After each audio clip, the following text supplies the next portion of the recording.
జగన్ను విమర్శించడానికే ప్రత్యేక అసెంబ్లీ పెట్టారని ప్రశ్నించారు మాజీ ఎమ్మెల్యే కోన రఘుపతి. అచ్చెన్నాయుడు పెమ్మసాని దారుణంగా మాట్లాడారని అన్నారు. జగన్ అమరావతిని తక్కువ చేసి ఎప్పుడూ చూడలేదన్నారు. జగన్పై తప్పుడు ప్రచారం చేస్తూ అవాకులు చెవాకులు పేరటం పద్ధతి కాదన్నారు. మాట్లాడే సమయంలో జాగ్రత్తగా ఉండాలని హెచ్చరించారు. 57,000 ఎకరాలు పంచుకోవటం అమ్ముకోవటం చేస్తున్నారని, అమరావతిని శాశ్వత రాజధానిగా మళ్లీ తీర్మానం చేయాల్సిన అవసరం లేదన్నారు కోన రఘుపతి. ఈరోజు ఈ పత్రికా సమావేశం జరుగుతున్నటువంటి రాజకీయ పరిణామాలు రాష్ట్రంలో, ప్రత్యేకంగా అసెంబ్లీలో తీర్మానం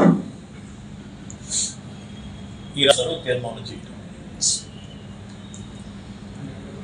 సో దీని మీద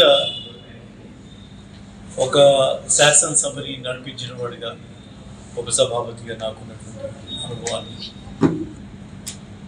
అక్కడ ఉన్నటువంటి ప్రొసీడింగ్స్ మీద ఉన్నటువంటి అవగాహనతో నాకు కూడా వచ్చినటువంటి అనుమానం,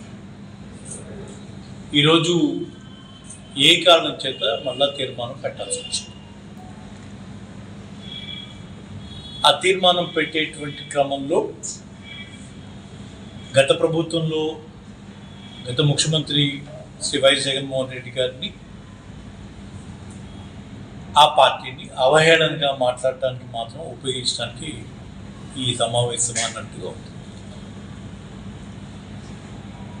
ప్రజలు 2024లో కూటమి ప్రభుత్వానికి మంచి మెజారిటీతో అధికారం ఇచ్చింది.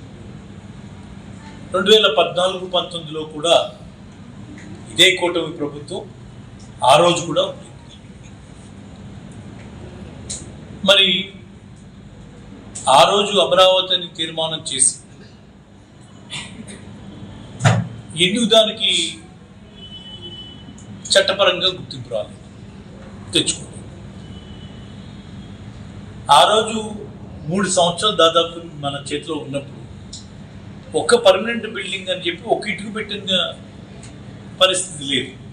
ఈరోజు